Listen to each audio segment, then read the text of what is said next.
Welcome to the Proceedings Podcast. I'm Bill Hamblet. Today is Thursday, the 6th of February. It's a gray day here in Annapolis, but always happy to be with you. Thanks for being on board. Today's episode is brought to you by the members of the Naval Institute. Since 1873, our members have been the keel of the Institute, supporting not only the open forum of proceedings, but everything that we do here, from our USNI news team to our professional books to our events and conferences. If you're a member of the Naval Institute already, thank you. And if you're not, you can become one easily by going to usni.org/join and joining today. All right, well, joining me here in my office in Annapolis today is Navy Captain Joe Baggett. He is the commanding officer of Surface Warfare Schools Command. It's always a mouthful for me to say. I always want to say SWSC because I'm an old guy, but Surface Warfare Schools Command, a major command opportunity up in Newport, Rhode Island. Right, you're a surface warfare, career surface warfare officer commissioned in 1993 through the Seaman to Admiral program. Later commanded USS Truxtun, DDG 103, and the cruiser USS Monterey, CG 61. So Joe, welcome to the show. And other than coming for the podcast, what brings you to Annapolis today? Hey Bill, thanks for having me. This is an absolute honor.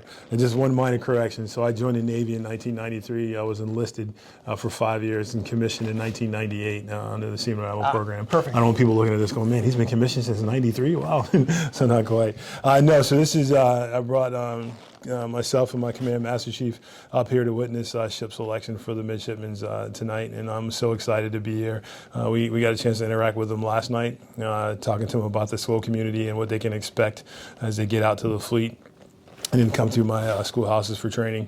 They asked some really great questions because their eyes wide open as they were about to head out to the fleet. So that was really enjoyable last night.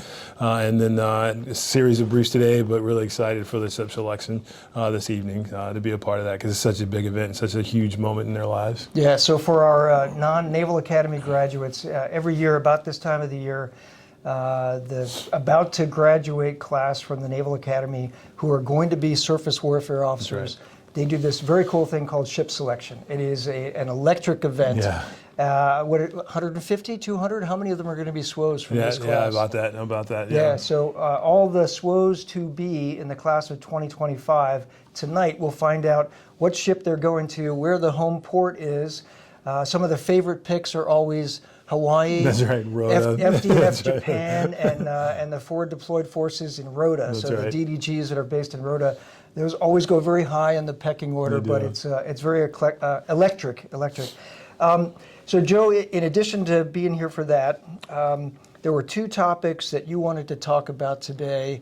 A lot has been happening in really the past, 8 years now since the Fitzgerald and McCain collision. So that was a sort of a rough moment for surface warfare for the Navy, coming up on 8 years. But a lot of changes happened after that to the SWO career path, to SWO training, to the sort of check rides that happen, later in somebody's career when they go back to be a department head, XO, CO, all of those things. And your command, Surface Warfare Officers, Surface Warfare Schools Command in Newport, is central to all those changes that have happened. Talk a little bit about that, 30,000-foot viewpoint. What are some of the big changes that have happened in the last 8 years? No, Bill, I appreciate that question. Yeah, so I call it the maturation, if you will, of the junior officer. And let me frame my comments through a sea story, because every naval officer has sea stories, right? So I'm in command of USS Truxtun circa 2014, 2015, and we deployed. And I had some very, very talented officers on that ship, no question. Great Americans who are out doing great things. But it was clear they required a little bit more coaching, a little bit more oversight, a little bit more direct representation from the commanding officer, on the bridge, right? They needed. Were they graduates of what was called SWSC in a box? Exactly right. Got it. Exactly right. Okay. So I spent a lot more time hands-on training, which is what we love to do, right? But it was just part of the process, and it was needed at the time in order for us to be successful. Yeah. And then you flash forward to now I'm in command of USS Monterey in 2021. We cross the Atlantic, go through the Strahd, we're in the Med, get told to turn left and go up through the Dardanelles Straits up into the Black Sea, which was fascinating. Wow. Come back down. We go through the Suez during the time that Ever Given's was stuck, right? So we had to go through that. Got it. And then we beat. So how many days did you have to wait? We waited almost a week and a half. Yeah, Wow. yeah. And then we beat feet over to Fifth Fleet and end up doing 12 Strait of Hormuz transits, escorting a guided missile submarine. And if you Google USS Monterey right now, the first picture comes up is a picture of my flight deck from a weapon seizure that we did. And it turned out to be the largest one in Fifth Fleet. So Iranian weapons being transported on dhows or something. Exactly. And you guys seized it. Exactly. Okay. So, but I tell you all that to tell you that during that tour on Monterey, I spent less time overseeing my JOs. I spent less time one-on-one coaching and mentoring. I was mentoring, but it wasn't as hands-on as it was on Truxtun. It freed me up to be down in combat more, right? It freed me up to do other things more because they were so much better trained. They were they were much more confident in what they were doing as JOs. So I asked myself why, what changed? Yeah. And it was following the collisions in 2017 and a complete revamp of the Mariner Skills Training Program. So, for those that don't know. Mariner Skills Training Program. That's right, MSTP, right? Stave Investments through N96, investing close to $1.3 billion into the program. Wow. Exactly, I think we're up around $800 million now, so we still got a ways to go to get the rest of it. But it's to everything that came out in the comprehensive review following those collisions that highlighted the factors that led to those collisions. The Navy invested in getting after those and making sure that we provide the training necessary for our junior officers. So, big picture like you talked about, you're talking about a 46% increase in the level of Mariner skills training. So think time in the classroom, if you will, and then 166% increase in just stick time, so time in the trainers, right? From what an officer would get, say, 2014 to what they now get in 2025, right? So just a significant investment. And then not just that, but the fidelity and the level of trainers, right? So we now have Mariner Skills Training Centers in Norfolk and San Diego with state-of-the-art trainers that sailors can come into now and just get the exposure they get with the scenarios and with the missions that we put them through, the more complex environments, the more congested traffic density, higher traffic density scenarios that they're able to go through, it just gives them confidence and it makes them better, right? Because they get exposed to the things they're actually going to see out in the fleet. Yeah. And then the last part is we instituted checks and balances now, right? So they're called MSAs, Mariner Skills Assessments. So now an officer from ensign to 06, throughout their career, they have 10 different checkpoints, 10 different MSAs that they have to pass. Some are just checkpoints, and 4 of those are go, no-goes, right? You pass or you don't move on, that you now have to come back and go through. So we can keep check on our officers. 10 times they come back throughout their career, either to Newport or to one of those Mariner Skills Training Centers, and they do a simulator check. That's right. That's right. Rules of the road exam, knowledge check, and then we put them in the simulators and put them through scenarios. Wow. Right. And then we have a standardized grade sheet. But the goal is to make sure that we keep check on our officers, that they're maintaining their Mariner skills throughout their career, and we don't let them atrophy. Yeah. So I think it was 3 years ago. It might have been 2.5, 3 years ago.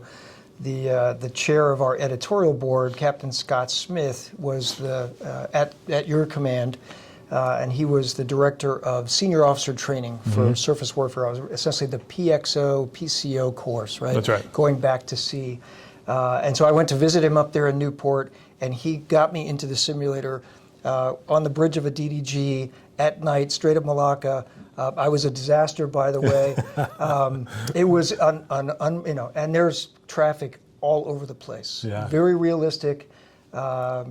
Very challenging, and he said, this is one of the tests we give. That's right. And, that's right. So that I got to experience one of those check rides. That's right. As a naval intelligence officer and not a person with thousands of hours of bridge time, I found it rather eye-opening. Yeah. And if you get a chance to visit one of these Mariner Skills Training Centers, either in Norfolk or San Diego, go in and ask them to take you to an NSST-5. So we have different levels of trainers, right? From the one where it's just individual, one-on-one, and it builds from individual training all the way to integrated training. Well, NSST 5 is our crown jewel. Yeah, and the deck moves. Right? And So there's a C state, they can you dial will up the get C seasick. state. You will right? get seasick. Yeah. But in the comprehensive review, it talked about how the bridge team wasn't working together, how the bridge team wasn't connected with combat, CIC, it wasn't working together, communications was down. So now, if you go into this NSST 5 at my Mariner Skills Training Centers, the last time I was there, I saw a CEO who was there with his entire bridge team, and he had his entire Combat Information Center team in a completely different room, and they were connected as they would be on a ship running through a high complex, high traffic density scenario. So the CEO was able to see his entire team run through, a scene anchor, either scene anchor detail, or navigating the Suez Canal before they go on deployment, and now he can see his entire team or her team in action. And you're right, we can crank up the sea state, and you will get seasick. Change the weather, That's right, crank that's up the right. sea state. That's right. Crank up the density of traffic. Absolutely. All of those things. Absolutely. Very similar to an aviator getting, back in the saddle check That's ride. right. That's right. It was really impressive. That's right. So your command, while your headquarters, most of your command is there in Newport, most of your team, but you've got these MSTCs. You said San Diego and Norfolk. Yeah. So that's also part of your command. Do you have other training centers and other places? I'll tell you, Bill, that's probably been my biggest maturation for myself as the commanding officer of Surface Warfare Schools Command. It is truly an enterprise. It is truly an enterprise. I have 24 different commands in 12 geographical locations. So I've got sailors and civilians all over the globe. I have Mariner Skills Training, or NSSTs. I have navigation and seamanship trainers in every fleet concentration area. So we have in Rota, in Japan, in Mayport, right? So no matter where you're stationed at, you have the ability to go into one of my naval and seamanship trainers, right? Got it. So Yokosuka. Yokosuka, absolutely, in Japan, absolutely. That one just came online. So if your ship's in maintenance, if your ship's tied up to the pier for a period of time, no excuse to get them down there. You can get your team over to one of those training centers and run them through drills and give them the reps and sets. That's right. Okay. That's right. But the Mariner Skills Training Centers are the really big crown jewels. That's where we teach our BDOT classes at, among other classes, but that's where we teach our Basic Division Officer course. Correct, right. And so I have one of those training centers in San Diego and one in Norfolk. Got it. Yeah. So for the ensigns who are going to select their ships tonight, or for other future ensigns who are going to select their ships, coming out of NROTC or wherever they get their commissions in the next 6 months to a year, what's the career path going to look like for them? It's the first 5 years, right? So they're going to go to one of those BDOC courses, Basic Division Officer courses, San Diego or Norfolk. Correct. How many months is that again? So I'll tell you, so I'll break it down for you. So they'll go to Basic Division Officer course, either in San Diego or Norfolk, and they'll be there for 9 weeks doing that course. 9 weeks. Then they'll graduate that and go to a course called OOD Phase 1, right? That's new, coming out of 2000. So that's the increase in training, right, that I talked about, right? So they'll do that for 6 weeks. And that's also at the same place? All same place, all in the same place. And we try to, PERS has done a phenomenal job of getting officers to wherever their ship is going to be. Let's send them to that Mariner Skills Training Center in the same home port. So now they can work on housing. Now they can work on getting their lives squared away while they're in training. So when they get to their ship, they're ready to go. Now, obviously, they're not going all across the country. Can't do that for Rota and Yokosuka and Sasebo and those places, right? But still, you can get the best we can. Right. But they'll do the BDOC, they'll do the OOD Phase 1, they'll complete those 2 courses, and then they'll head out to their ship. They'll do their first Division Officer tour, where they will get their OOD qualification and then their SWO qualification, Surface Warfare Officer qualification. Once they achieve that, they'll work with PERS on their next duty assignment. And once that's set, they will then come back to see me in Newport and go to Advanced Division Officer course, which is, I think, 6 weeks now. And then they will go to OOD Phase 2 following that. So again, another additional course solely focused on making sure that they are highly qualified, highly trained mariners ready to go when they get out to the fleet. So BDOC, Phase 1, then to their ship, and then after their first Division Officer tour, they come back and do that ADOC, OD Phase 2, Phase and then 2. out to their second division officer Out tour. to their second. And that's when they'll, make the decision about department head or not. Got it. And Hopefully before then then. if they decide to stay in and be department heads, And then they come back and see me again. they go through department head school. That's right. And how long is that? 6 months. 6 months. Okay. Yeah. And there's a lot of reps and sets and Absolutely. simulators and Absolutely. rules of the road tests and all those things Yeah. again. First part of the department head course, I can't remember 3 or 4 weeks, but the first part of the department head course is solely focused on mariner skills. And then they go into maritime warfighting, and then when they complete that, they go into their billet specialty training. So if you're going to be a Chang, you go off and to do the prospective engineering course. Navigator. Exactly. Okay, gotcha. One question before we get to the next big topic that we're going to talk about, which is the Maritime Operations Centers. So a lot came, I remember quite well out of that, the comprehensive review and discussions. There were a lot of proceedings articles after that talked about the fact that SWOs don't get the Coast Guard mariner licenses, right? Has any progress been made in that direction to get surface warfare officers the Coast Guard licenses that probably I think should come with the job, right? Or should come because they're certainly going through a whole lot of training. They're getting a lot of time on bridges or in engineering departments of ships. It would make sense that you'd have a Coast Guard license. That's right. That's right. Where's that going? Is there any movement in that direction? Absolutely. So if you just happened to be at a SNA a couple of weeks ago in Washington, D.C. Surface Navy Association. National Symposium. Yeah, right? Absolutely. I had my team there with my trainer set up. Yep. They did a phenomenal job. I saw the trainer. I talked to a couple of your JOs. Absolutely. And then I had my team there who runs our Mill to Mariner program. And they do a phenomenal job of doing exactly what you talked about, coaching sailors, our officers, through their qualifications and their PQS line items and how that translates into getting them closer to their first mate's license or whatever, right? Kira, and she does a phenomenal job at doing that and getting folks the information that they need and setting them up for success. Obviously, our first goal priority is getting these talented officers to stay Navy. Sure. But if they choose to get out, we want to make sure that we set them up for success so they can achieve what they want. But we're a lot of takers. I don't have the numbers in front of me right now, but every single year and every single quarter, actually, she's making tremendous strides in improving that program, getting more takers, and making sure that we're doing our part to give our sailors another pathway to achieve their Coast Guard license. Yeah, that's great. Because, license. In the January issue of Proceedings, there was an article about Military Sea Lift Command, and they are short of mariners, right? And so it would just make sense from a national perspective that if somebody in the Navy, a surface warfare officer, decides they want to get out and stay, at sea, that they have all the prerequisites completed so that they get their Coast Guard license and then can serve in the merchant fleet. That's right. Marine. That's right. But we are working it hard and great. staying committed to it, and it's only going to improve and get better and better. Really glad to hear that. Yeah. That's great.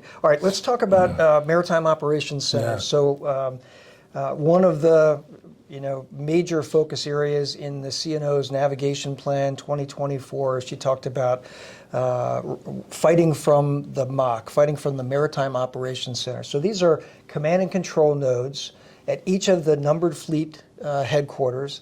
It's essentially, the cockpit for a numbered fleet staff, right? It's how they run and operate and command and control the fleet out at sea. You just came from 5th Fleet, Bahrain, and you were the MOC director in 5th Fleet.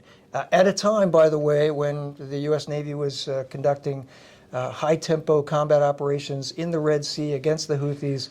A lot of discussion about that. In fact, at West last week, we had Admiral Cooper, who you worked for, out there. He talked about being on Stockdale for a Bab el-Mandeb transit. I think it was in September when the Stockdale team was shooting down ballistic missiles and anti-ship missiles and unmanned aerial vehicles, including with 5-inch guns. Lot going on, right? A lot going on. So talk about the MOC as a weapon system. As if you walked into this room in Bahrain, what would you see? How big's the team? What kind of technologies? And how's it transforming the way numbered fleets operate. Yeah, so first and foremost, if you walk into the mock floor in Fifth Fleet, the first sign you would see when you walk through the door is, "Are you ready to fight tonight?" Ooh. And I love that sign, right? Yeah. I love that sign, and reminding my staff every day, hey, make sure that we are absolutely ready to fight tonight. But of course, you walk in and you see the large screen displays with an up-to-date COP all around the theater, right? So Common anytime the operating picture. exactly. Okay, So yep. anytime the fleet commander can come up, the battle watch captain, BWC, who is sitting there, can walk the fleet commander around the theater of where assets are, what their mission set is, and any issues that they are seeing around the theater, including the tracking of any adversarial contacts and all the merchant shipping. So the fleet commander can walk on the watch floor and get a no-kidding sight picture of what's happening around his or her theater within a moment's notice. And then just a host of watchstanders there, where everybody is there to support really the battle watch captain, who is there to support the task force commanders that are out there executing the fleet commander's mission. So, What rank is a battle watch captain there? so when I was there, it was lieutenant commander. Really? But as we were leaving, they were standing up an 05 battle director. Got it. And so the 05 battle director was really the bigger picture overseer, battle watch captain working for them. But you now have a senior officer decision maker on the watch floor, and allowing the battle watch captain to do the day-to-day stuff, the nooks and cranny administrative stuff. And then in a separate room was the Tomahawk room. But all of these entities working together, again, to accomplish the fleet commander's vision of the daily task and the mission sets given to us. Right now, but the orchestration of that whole entire room was pretty phenomenal. But so when I saw in the Nav playing the CNO call out, fighting from the mock, and I smiled from ear to ear, right? Because and she'll be the first to tell you, and so will others, right? The manning wasn't where it needed to be. The technology needed to be upgraded. Some other systems needed to be brought in, right? So now we're focused on that, so we can absolutely do exactly what she wants, and that is fight from the mock. Will make us absolutely a more lethal force. Is there an effort to standardize those mocks across the different numbered fleets? Absolutely. So there's like an actual weapons system, That's right. or a TOE of a mock will have these feeds, these communications capabilities, and these types of systems, so that they're all, if somebody worked in a mock as a lieutenant in Fifth Fleet, and then a few years later was lieutenant commander and walked into the 7th Fleet mock, it wouldn't be bizarrely out of That's right. out of That's whack. right. Yeah, Okay. I don't know the specifics. So I don't want to get into too much detail or speak out of turn, but I do know there's a type commander for all the fleet mocks, Got it. and their goal is to do exactly what you just talked about, making sure that every mock has the latest and greatest systems, and that every mock is standardized, and every mock has what it needs again to support the fleet commander in its decision making. Right? You get in that decision cycle. The mock exists to support the fleet commander's decision cycle. Right? So making sure they have the people and the equipment to do just that and accomplish the mission. Because I was an intelligence officer, I'm showing my bias here. Yeah. But was there an intel team integrated into the mock, or is it sort of a separate thing? No, I had a phenomenal intel team. So if you walk on the mock, the Fifth Fleet watch floor, the battle watch captain is probably the first person you see as you walk into the door, but sitting right next to him or her is the fleet intel officer, the FLIO, and those two work together, right, to fuse the picture. Good. So again, because they see some things in the secret squirrel room, they know some things that we don't know. Those two and their ability to work together. To again, usually I was the one that got the first call. Like I'll take you back, for example, like the night of October 19th, 23, when Carney shot, right? So it was about 1 o'clock in the afternoon. I'm sitting in my office, and I get a call from the battle watch captain saying, "Hey, sir, we need you to the watch floor, like ASAP." As the mocked in Fifth Fleet, you get that call quite often, right? So I was like, okay, what's going on? I hear the fleet intel officer sitting next to him say, "Hey, no, sir, we need you here right now." It's the first time I'd heard that. So I'm like, okay, something's off, something's different. So I beat feet down to the watch floor. And then the two of them get together and they brief me on the COP that I see. Yep. And then the fleet intel officer takes me over to a different COP. And I can't tell you what she shows me there in this form. But fusing those two pictures together let me know that the Houthis are a large-scale attack is underway from Yemen headed north. So I'll call Admiral Cooper, "Sir, I need you to the watch floor," explain to him why, and he makes it up, and then again, give him the fused picture between those two folks. Yep. N2 comes in. N2's got some secret scroll stuff to show the Admiral, so we go into the secret room. Sure. And, I'm in there as well, and we give the Admiral a complete picture of what we know from HUMINT and SIGINT of what's happening right now. And then, hey, I go back to the watch floor. We see that Carney is just finishing up her Suez Canal transit, so she's got another several hours of going through the Gulf of Suez before she gets out into the northern Red Sea, where she can bring up her radar. So I give the Carney CEO a call on the net, saying, hey, I need you to all ahead flank 30 knots. Here's what's going on. Wow. And then the night continues to unfold, and then you guys have all heard the story by now. But for the next, I think, 12 hours, I think Admiral Cooper and I left the watch floor at like 2 o'clock in the morning when it was all said and done, and all the engagements that Carney had executed that night. But it was pretty wild. Knowing the U.S. Navy hadn't been kinetic in hostilities like that since World War II. And then here we are. I still remember the first one where, UAVs are headed north. And then obviously they go silent, so we lose track. Carney comes out, brings up her radar. She starts to pick up the tracks. And anybody that's operating in the Red Sea knows that it's a highly cluttered environment. So your ability to discern what is an actual target versus what is clutter, right, is important. There's a lot of atmospheric clutter. A lot of atmospheric clutter. The radar picture is very difficult. Absolutely. So just a tremendous job by Carney and the team, and every ship that's operated there since then. It was just phenomenal. But they bring the radar up. We get all the clutter. They start to filter it out. You still see some tracks, and then all of a sudden you see this one track coming in at a certain speed, at a certain altitude, and it just looks different. And then Admiral Cooper turns to me and goes, "Hey, I think that's the first one." Mm-hmm. I'm like, "I don't know, sir. I don't know." And then he goes, "No, I think that's the first one." Wow. And then right behind that was another one flying almost similar kinematics, and it looks like, okay, here's the leading edge of the raid. And then he gives the order, Carney, this is Alpha, engage track 1, 2, 3, 4. And I was like, oh my God, there's SM2s in the air. And the fight was on again for the next several hours. But since that time, we've had 26 ships in the West, all doing phenomenal work, right? So the service community is, and the ships, the systems, and more importantly, the sailors and what they're accomplishing in the Red Sea is just absolutely phenomenal. Yeah. Well, Admiral Cooper's discussion at West last week, where he told the story of doing a Bab el-Mandeb transit on back last September on Stockdale, and what they experienced. That's on our YouTube channel. You can find that. It's a phenomenal story. Yeah, absolutely. He tells it far better than I can ever tell absolutely. it. But a storyline that I took away from West, from hearing lots of flag officers, including the air boss, the SWO boss, the sub boss, et cetera, all talk about the feedback loop. And this is a new thing, and I was rather proud to hear it from senior Navy leaders who talked about when you do an SM2 or an SM6 shot, there's tons of data, right? The ships, the weapon system just has an incredible amount of data, and in the old days, if you went back 10, 20 years ago, there would be tapes that would have to be downloaded and then mailed back, and it would take months to do the analysis. But the Admiral McLean talked about how that data transfer is going back to the weapons schools, to the WTIs, to the SysComs, to Aegis Weapons Center down at Dahlgren, and they can analyze it like within hours. Yep. And they're finding things. They're saying, hey, tweak your radar this way or that way. Here's maybe a new TTP to get after this particular type of threat.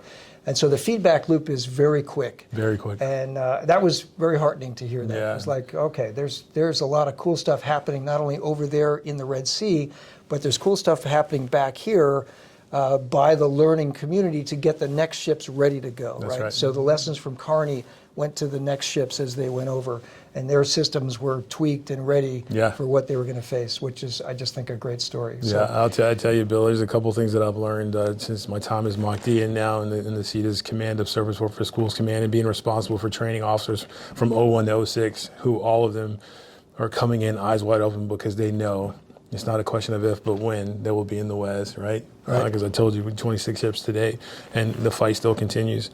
The first thing is the sailors that we have in our community are just amazing, amazing. When you look at the men and women that are out there operating in the weapons engagement zone, and again, being on deployment is tough enough, but I can't imagine waking up every single day in the WES knowing it's not a question of if I'm going to get shot at, but when, and I got to be ready, right? And they've been doing that for almost well over a year now. And they're doing that for months, each ship for months at a time. Absolutely, right? truly remarkable. Not a lot of port visits either. Right, not a lot, if any. So truly remarkable, and should bolster everybody's belief in our service community that we have the right people getting after it. But two, as a community, get so proud to what you just talked about, and that we are a learning organization. We're not. It would have been easy to pat ourselves on the back saying, hey, we're winning at every engagement. We're successful. We're killing it. And everything's great. No, every engagement, every mission, every task, we take a look at, okay, what didn't go the way it was supposed to go, and let's learn from it, right?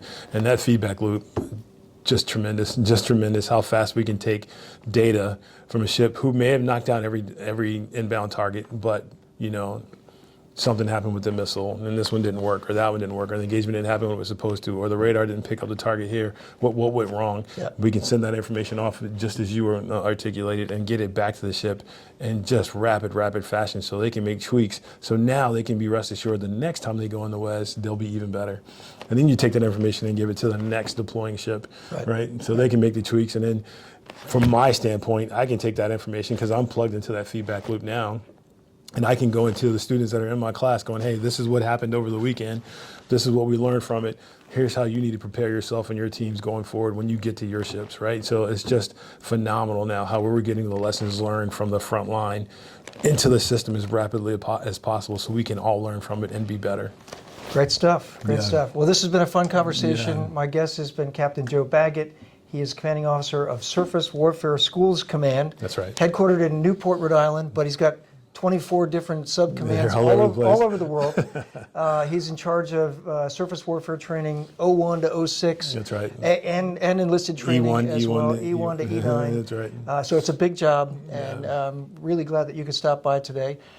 Congrats to all the class of 2025 surface warfare officers to be. Hope they all get their first or second choice of ship tonight. That's right. And but wherever they're going, whatever ship they're going to, and whatever fleet they're headed to, they're in for some exciting times. No, absolutely. Now, Bill, thanks for having me. This has been an absolute honor. Thank you. Yeah, no, this is great. Joe, thank you. Yeah. All right. Well, this episode was brought to you by the members of the Naval Institute. Again, if you're not a member, you can become one quickly. Go to usni.org/join, and you can start getting Proceedings Magazine in your mailbox or in your email inbox every single month. And you can also get the USNI News C-Scroll newsletter, which is a member-only once-a-week newsletter from our USNI News team, and great discounts to U.S. Naval Institute Press books. Until next week, remember, victory begins at the Naval Institute. Yeah.